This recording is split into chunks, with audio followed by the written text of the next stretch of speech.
do that in a different way. Mm-hmm. Yeah, he's like saying, yeah. Of course he can, because he's pretty darn powerful. Yeah, pretty much I can do anything, so why wouldn't I be able to do that as well? Great, great. Tap on the top of the head. So now I want you to think about that project. I want you to say, it's going to be awesome, and I want you to hear what that little voice says to you. It's going to be awesome. He's like, yeah, of course. Of course, he's now in support of you, isn't he? Yeah. No more loser. You're not hearing that anymore, are you? No, he's like, yeah. Of course you're going to be great. Stop tapping. Open your eyes, take a deep breath. Listen for that little voice, you're a loser. Do you hear it anymore? No. Congratulations. Good job. When we think about trauma, we usually think about something big, like an assault, or a natural disaster, or a very serious accident. But everyday trauma, what we call little t trauma, happens to us constantly. The challenge with trauma is that the subconscious mind responds in a very specific way. It downloads all the information at the moment of trauma and stores it as a protection mechanism. So suppose you had a parent or another relative or a third-grade teacher who traumatized you with a little t trauma, perhaps just by speaking to you harshly or carelessly, or in a way that now as an adult you could cope with perfectly well. When that trauma is re-triggered, say by a spouse or a work colleague, studies have shown you respond with the same maturity, emotional and mental resources that you had at the time of the original trauma. We've all felt like a 5-year-old talking to our spouse in an argument, or they trigger us with some weird look, and all of a sudden you're back in 3rd grade. I know exactly. Yeah, exactly. So if you feel like you're responding to your husband or wife like a 5-year-old, or feel like a 13-year-old wallflower when you're asking someone on a date, or feel like a guilty 5-year-old in your office, and wondering why you feel so incapable despite all the personal growth work that you've ever done, that's why. Now, it's perfectly normal to respond in this way, but it's not very helpful to your success. So what we're going to do with this next technique is remove the trauma trigger, the part of you that's stuck in the past, so you can respond to events in your life as the capable adult that you are. You know, most of us have had a lot of these little t traumas in our life. And so the question is, how do you know what to clear out? Mm-hmm. And as you experience upsets in your life, what I found is useful is, as you experience upsets in your life or obstacles that occur on your path to success, you might be feeling frustrated or whatever, just stop and ask yourself, what do these upsets remind you of? Can you remember a time in your past when you felt the same way? One thing that's really useful to do is simply to close your eyes, go inside, really focus on the sensations you're feeling in your body and say, can I go back to a time when I felt exactly the same way? And that physical sensation it'll act like a little guidepost or a little road map that'll take you back. That will point you in the direction of the events that you need to work on. Now, matrix reimprinting has enough distinct steps that I'm not going to run through them all here right now. They're in the book for you to read and use. Instead, I'll demonstrate the technique with Eleanor, and you can refer to the book in order to learn the steps. You know, when I worked with Eleanor, she reported before that she had this feeling of being invisible, that people didn't pay attention to her. And she identified an incident from her past in which, as a 5-year-old, she was ignored or rejected, in a sense, by her 14-year-old brother. You're going to see her transform the memory of that event so that now she's no longer plagued by those feelings of invisible and no one wants to listen to me. Mm-hmm. Let's take a look.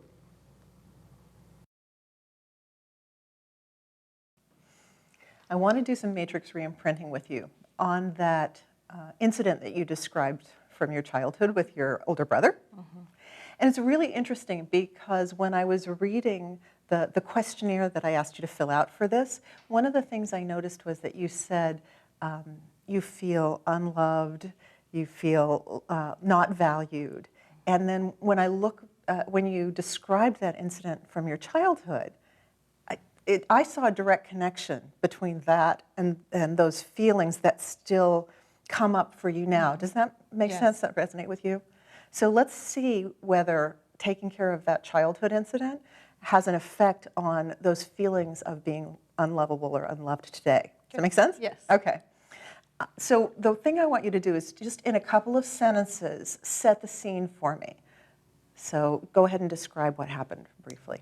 When I was small, when I was 4 or 5, I don't remember how old, I used to adore my older brother, and he's about 10 years older than me. And I would always kiss him and hug him. And I saw it as a way for me to, wanted to express happiness in the family.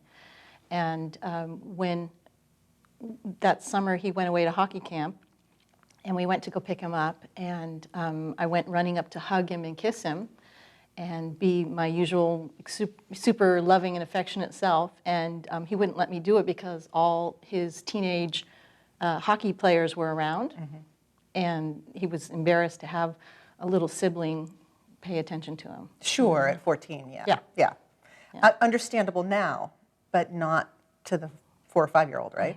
And how did you feel? I think I felt mad.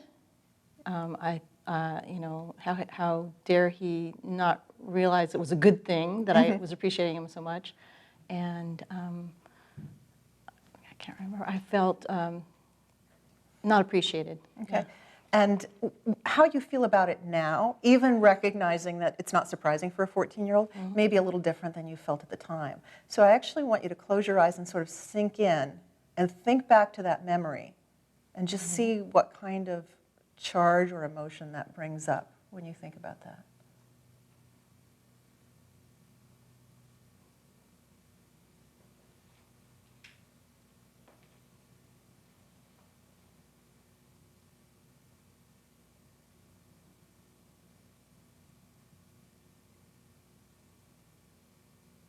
Can you feel the pain of the little girl? Are you feeling It anything? actually was embarrassment. Embarrassment. Yeah. It's interesting when we go Embarrassment. back that the emotions, when we really sink into the memory, may be even different than our emotions are of it now. Yeah, it was humiliation. Humiliation. Ooh, Yeah. that's a strong word. Okay. Oh, yeah, definitely. Want to clear that out? Yeah, that'd be good. Okay. Yeah. So close your eyes, tap the top of the head. And you said this was at a hockey camp that he was at? Okay.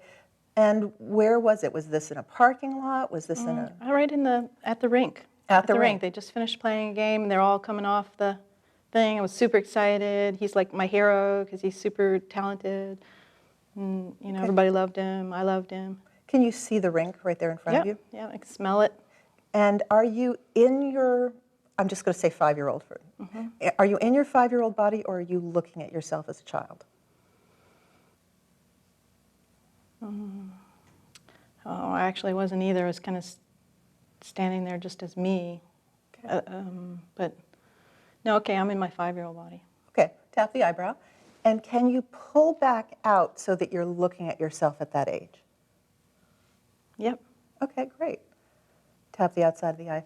Can you step into the rink as you are now as an adult? Can you step into that scene? Yep. Great. Okay. Tap But me and the little... Yes, you and Both the of little us. girl. Both of us. Both of you. Okay. Tap under the eye. Okay.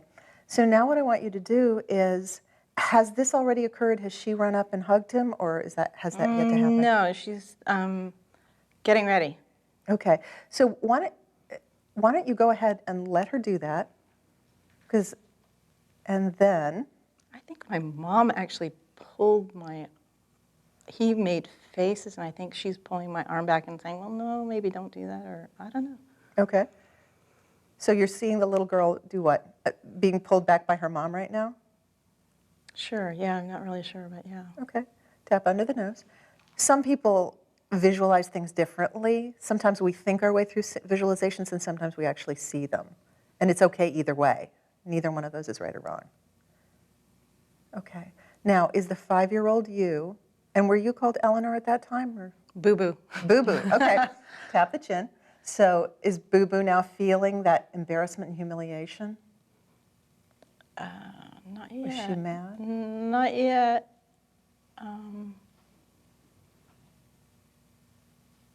I think I may have hugged him actually, and he just was really embarrassed and didn't, I don't know, push me away or something. Okay. So where is she now? What's going on with her?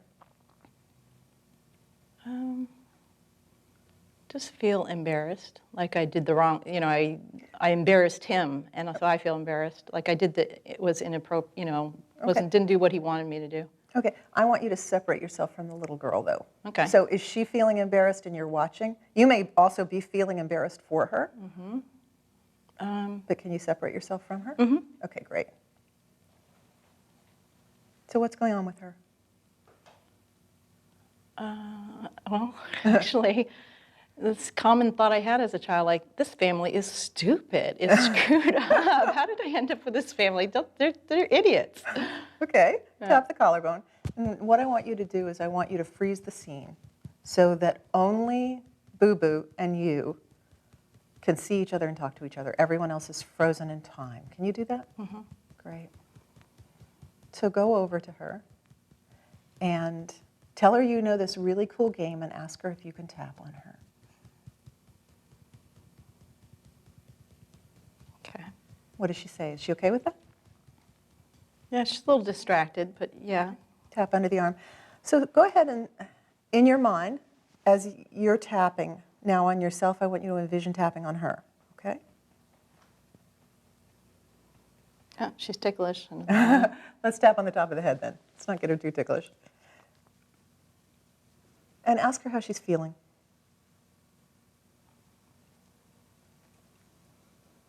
she says it feels good, she likes it. She likes the tapping? She actually likes me. She's thinking of giving me a hug and a kiss now. How does she feel towards her older brother right now? Or towards her family? And she can give you a hug and a kiss if she wants. Maybe just, she feels they're okay, she's just feeling disappointed. Okay. Tap on the eyebrow. Can you tell her it's okay to feel disappointed? It's not surprising to feel disappointed? Yeah. And how does she respond to that?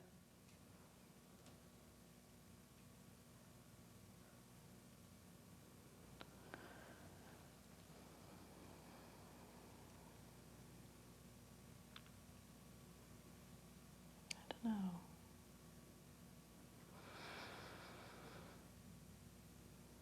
Tap the outside of the eye. What's going on in the scene? She's kind of moved on pretty quick. I mean, other than she's kind of decided, well, to heck with him. I don't know if she decided right then and there, but she did decide to transfer her affections to the older sister. What did she decide about herself in that moment? A whole bunch of, I don't know, I have a whole bunch of thoughts. Like, people Okay, don't... hold on a second. Because I don't actually want you to guess. I want you to ask her. Okay.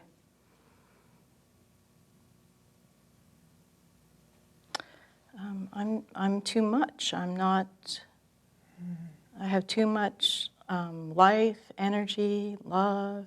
You know, and they Tap under the eye. they don't know what to do with it. And they don't know what to do with it. Yeah. Is that the kind of thing she's saying? Yeah, yeah. Okay. Great. Tap under the nose. And how does that make her feel? She has too much love, too much life. They don't know what to do with it. How's she feeling about that? A little stagnant, disappointed. Now, stagnant's not a word that a 5-year-old would use. Ask her. I how was she- an unusual 5-year-old. I will believe that. Okay. Tap on the chin. So I want to know what she... Just ask the question again, please. How are you feeling right now, Boo Boo?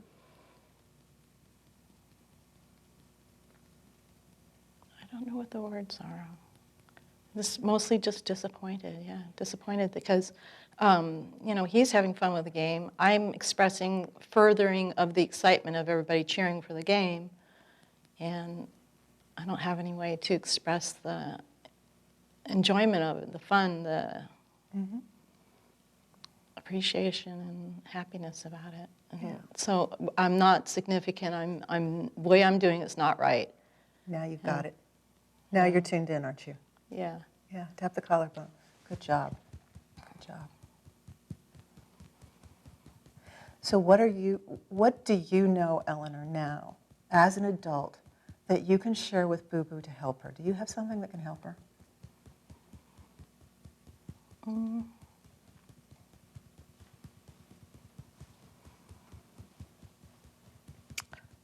I think, well, the main thing I would just tell her is like, you know what, it doesn't matter. Just keep doing it, and, you know, that's just their problem. And they like it anyway. You know, they like what you're doing. You just keep being yourself.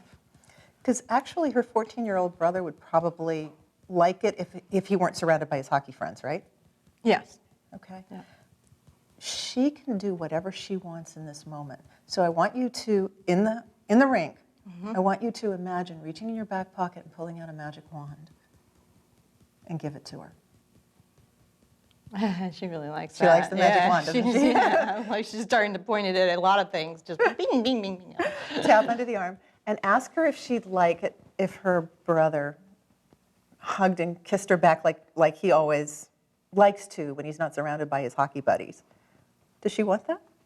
Would she like that? She would like it actually if he put her up on his shoulder and, you know, carried her like a trophy because he's happy about winning the game too. She can wave the magic wand and have that happen. Yeah. Does she want to? I think she already did. We're already marching through, around. and she's actually got the wand, and she's like waving it around. That's great. That's great. Tap the top of the head. How's she feeling now? She feels good. Yeah. Yeah, she feels good. You can tell. Do you need to ask her? Like, ask her. Does she feel loved? Yeah, she does. Does she feel appreciated? Yeah, like she she's does. valued for her Yeah. contribution? And it feels like the key, though, was for her to just decide that, to just, you know, be it anyway and not take as a cue out people's reactions. You know, she just kind of went, oh, no, wait a second, I'm in charge here. Great. Tap the eyebrow point. And ask her if there's anything else she wants from you right now. Yeah. She said just that she'd like me to hang out with her and just, you know, be there. Hang out with you just now or anytime? All the time. All the Throughout, time. you know, just. Are you willing to do that? Like, are you willing to say to her, I will be there when you call for me? Yep. Yeah. So tell her that. Anything else she wants from you right now?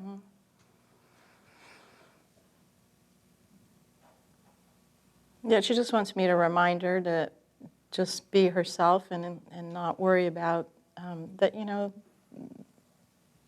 most people are a little stuck, and that just be yourself and you're the leader. You're the leader. You're the leader. I love it. Yeah. Okay.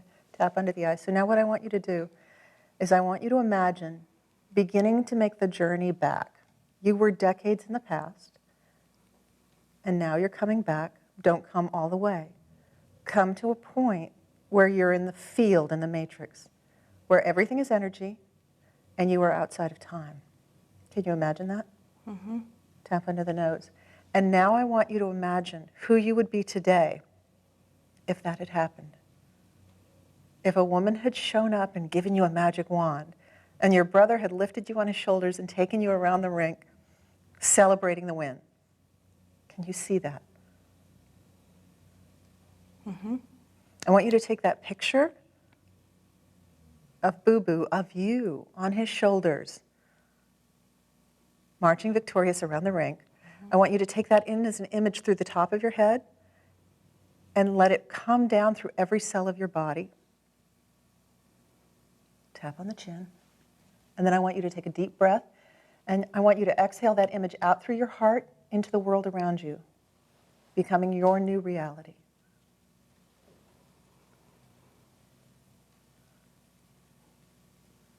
Tap on the collarbone. There's one more thing I want you to do before you come back. I want you to look with your awareness for the woman who always promised she would be there and tell you that you're the leader. She's still there.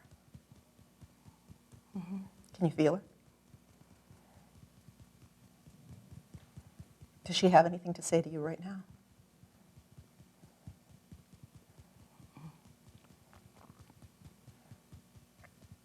Tap onto the arm. And when you're ready, come all the way back to the present.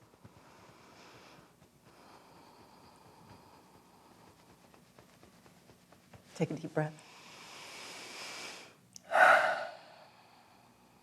When you think about that incident in your childhood, does it still look the same way it did 10 minutes ago? No. What's the memory of it? Sometimes memories shift, like we'll literally remember the new memory you just put in, or it will feel like it's behind a cloud or a screen or something. Is there anything that shifted with you around that?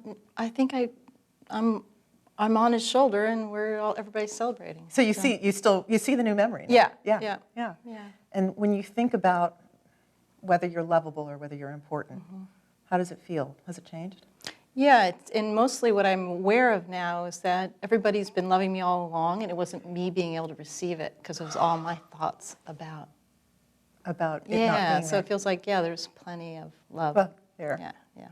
Beautiful work. Great realization. Yeah. That the love was, you don't even have to work for it. It's Yeah. already there. I'm All you getting need better to at do was receiving it. Yeah, Yeah. drop the shields. Yeah, I accept myself. Congratulations. Thank you. Really good work. Yeah, thank you.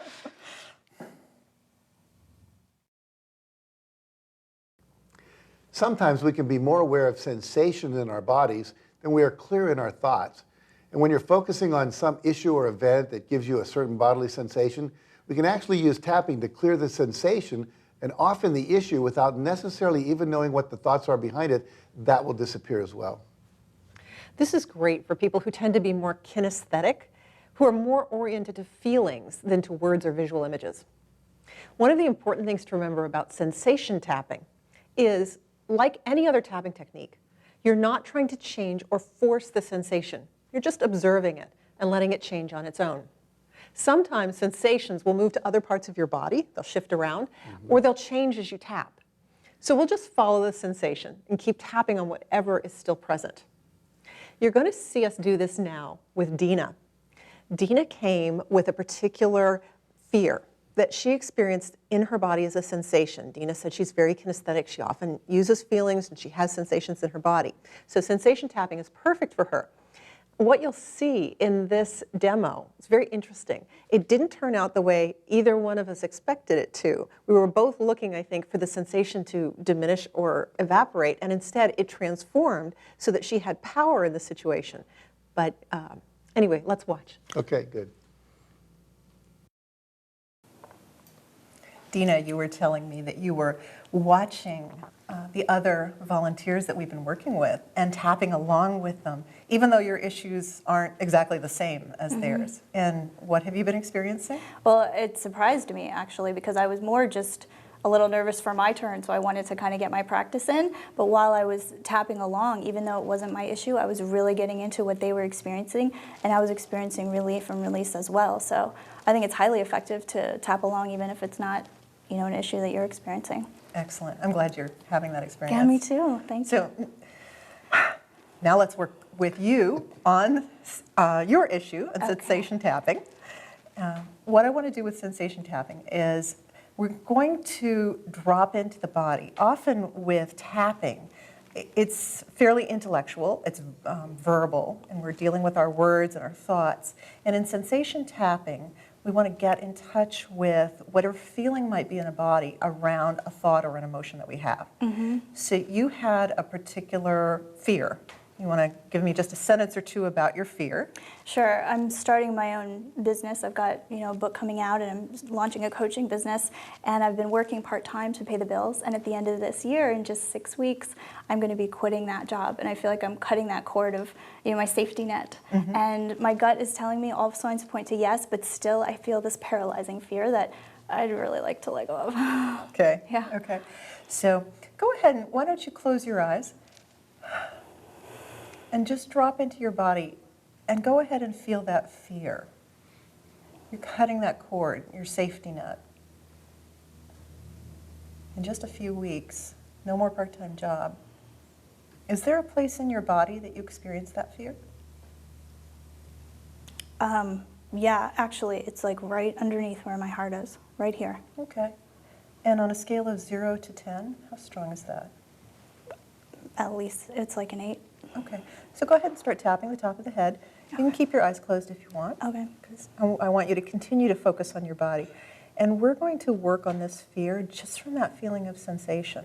So you said it was right there, sort of at your solar plexus? It's like a brick, a lead brick that's like really long and takes up the whole space here. Okay, great description. Tap on the eyebrow. And does it cause you pain? Does it have a feeling like heaviness or tingly? Or? Totally heavy, really heavy, paralyzingly heavy. Can't move. Okay. Tap the outside of the eye. Now, the one thing I want you to do is don't actually try to change the brick. I just want you to notice it. You're just going to continue observing it as you tap. And if it starts to shift or change, I want you to let me know, but don't try to force it yourself, okay? Okay. So how big is this lead brick? Well, it's like only a couple inches tall, but it's like 8 inches long and as wide as my body. Okay. Tap under the eye. Is there anything else you can tell me about it? You said it's lead. Does it have a color? Yeah, it's dark gray, heavy, drab, yucky looking. Tap under the nose. Does it have a smell or a taste to it? If you were to get close to it, it'd probably smell like metal or something. Okay. Cold, hard. Tap on the chin. Is it still exactly the same as when you started tapping, or has it changed? Well, actually, now that I said metal, it's kind of more metal-y, but it's still heavy and ugly. Okay. Tap on the collarbone. What else can you tell me about that? It's a little bit shiny. Is it maintaining its size and shape and density? Yeah, it's kind of floating, moving a little bit, like a seesaw. Okay. Tap under the arm. And just repeat after me. I have this dark gray lead brick in my solar plexus. I have a dark gray lead brick in my solar plexus. Tap the top of the head. All that fear is being stored in my solar plexus. All that fear is being stored in my solar plexus. Keep watching that brick. Tap on the eyebrow point. As you continue to tap, just observe the brick. Tap the outside of the eye. Is it still the same? It's a slightly skinnier, From top to bottom or side to side? like thickness, width. Okay. Tap under the eye. Just observe it.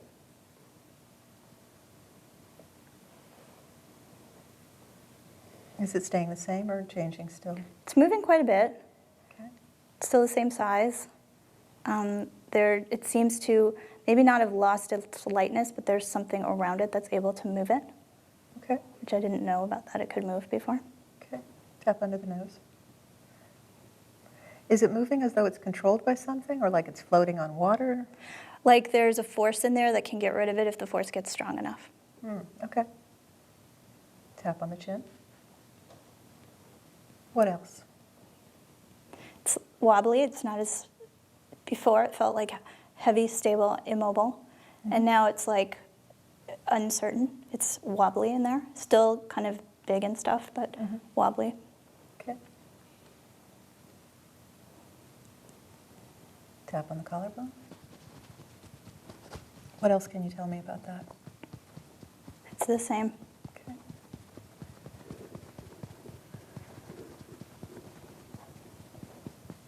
It doesn't necessarily have to change for you to continue to describe it. Oh, sorry. That's okay. Yeah, it's like the way that it's moving, kind of unsteady. It's almost like the way that it would be floating if it was in the ocean, those unpredictable waves, the way that it kind of floats on top of those. It's moving in an unpredictable way. Fear does that sometimes. You know it does. Tap under the arm.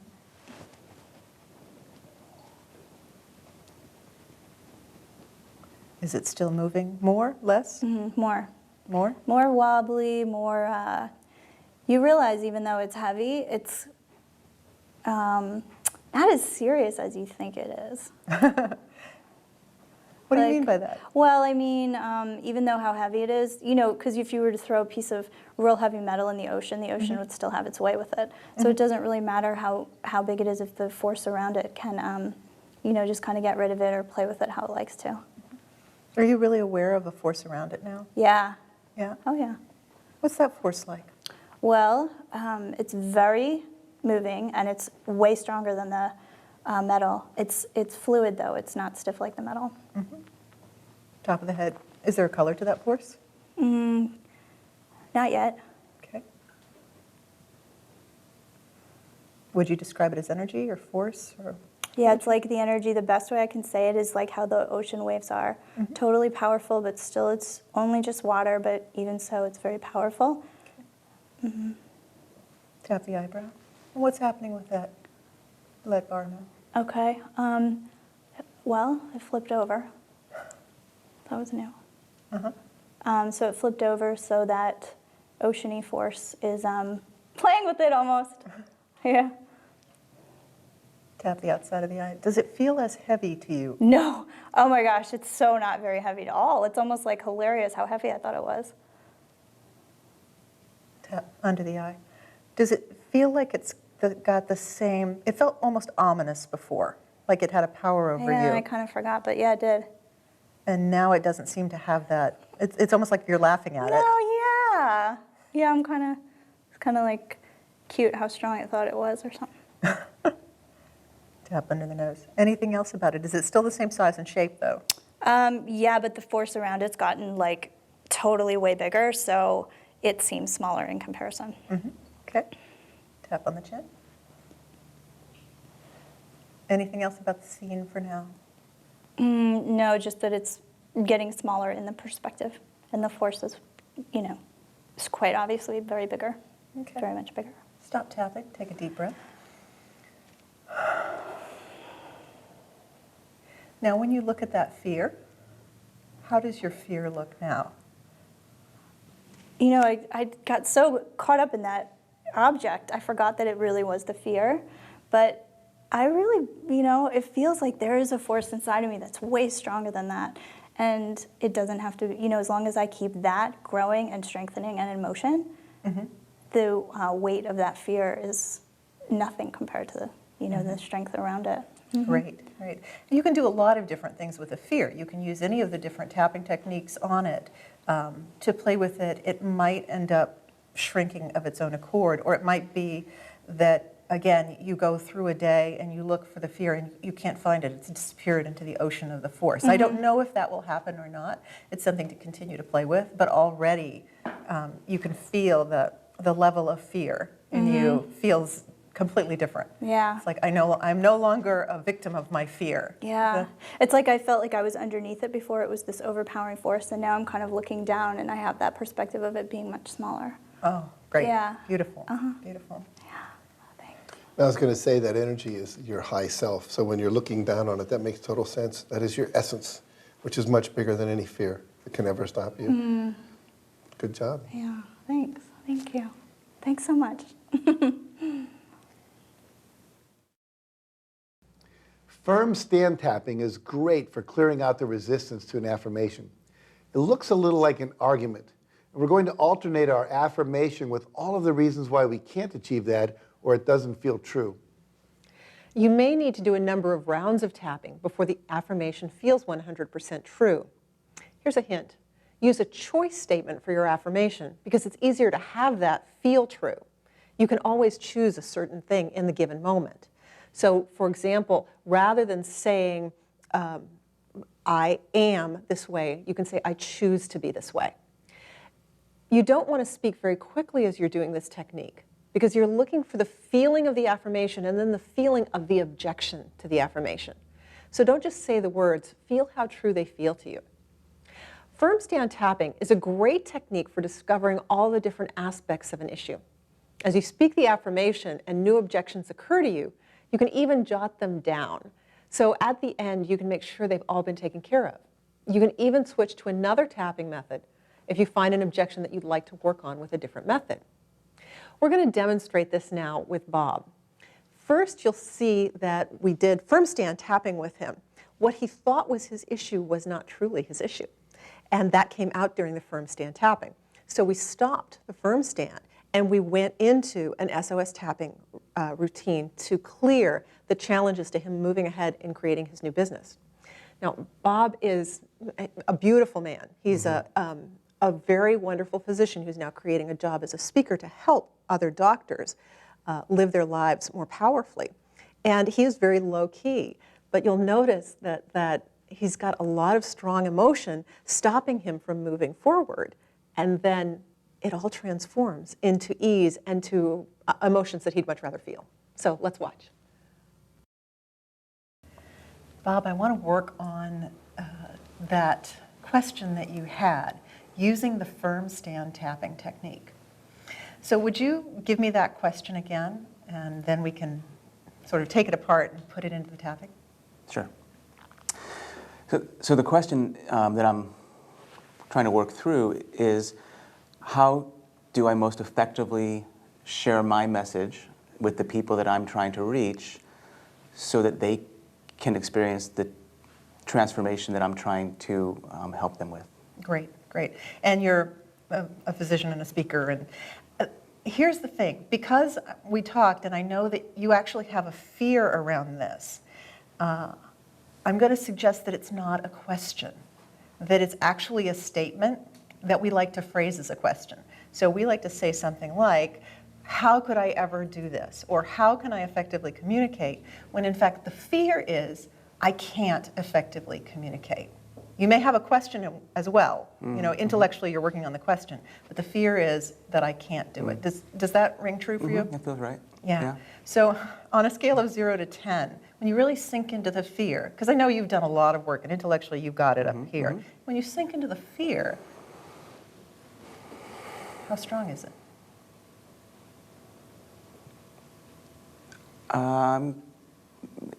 It's getting higher as I think about it. That often happens when we tune in. Yeah. I think that fear is probably somewhere around a 7, 8. Yeah. I don't have a lot of fear on many things, but with this one, it's kind of focusing, and I think it's probably like a 7, 8. Yeah, because this is everything you want to do. I mean, it's your mission in life and it's your financial future as well, right? Right. Okay. Right. So with firm stand tapping, what we do is we take a statement that you'd like to believe emotionally, and you're going to state that every other tapping point. And in between, you're going to shift from that to sort of what the little voice is saying or what you're really feeling inside. So let's craft a statement that you'd like to believe. That, and what would you say based on that fear? What would you say the opposite of that is? What you really want to embrace emotionally? That I'm completely effective at expressing, at sharing my message and helping people achieve a transformation. Beautiful. Okay. I am completely effective at sharing my message and helping people achieve transformation. Is that it? Beautiful. I love it. Okay. And so when you say that, how true does that statement probably feels true in one sense. It's like, yes, yes, I love that. And it resonates with you. And then there's that fear of a 7 that you can't. Right? Well, I know that when I'm connecting with people and sharing, that's happened. So I know what it feels like to have it happen, to be there. But my success in moving forward is dependent on doing that for many people.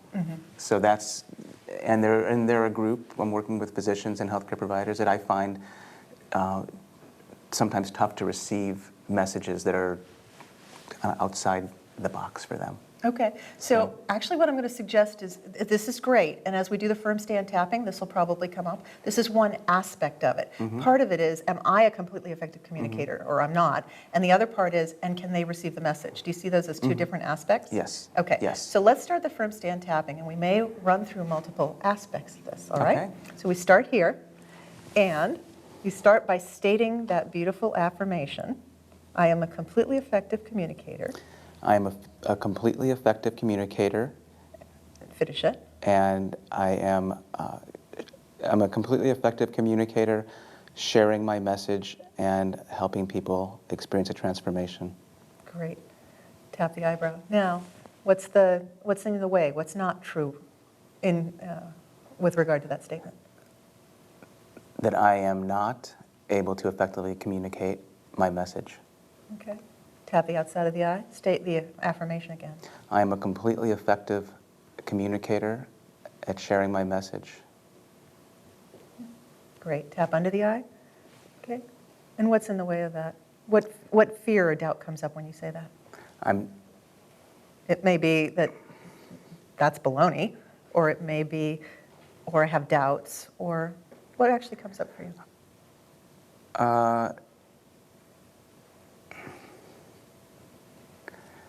That I'm not able to really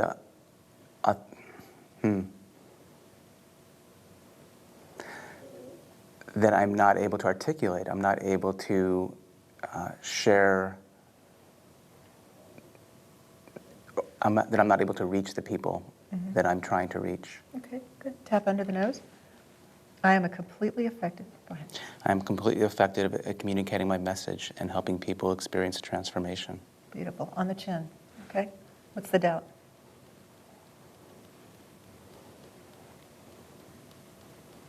Right now, I'm just seeing an empty room. That I don't have people to share it with. Great. Okay. Can you see how this is bringing up all the concerns and the fears and the different aspects? I do, yeah. Tap on the collarbone. Say your affirmation again. I'm completely effective at communicating my message and helping people experience a transformation. Beautiful. Tap under the arm. What's up? Is it still the empty room or is it something else?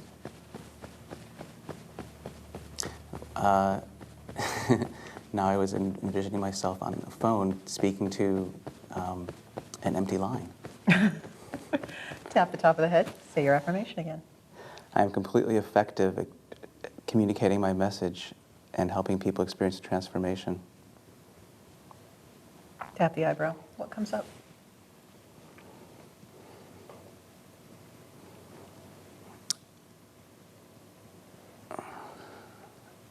That's not true. Okay. Why not? Because I actually believe that I can communicate effectively. Tap the outside of the eye. Make your statement, positive statement again. I'm completely effective at communicating my message and helping people experience a transformation. Great. Tap under the eye. Doubts, fears, what comes up?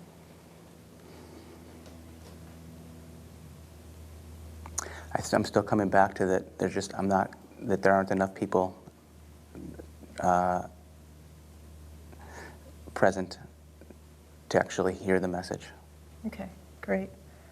So stop tapping. Take a deep breath. So here's what we've done with this. Because at this point, to continue with firm stand tapping, we'd actually have to shift the affirmation.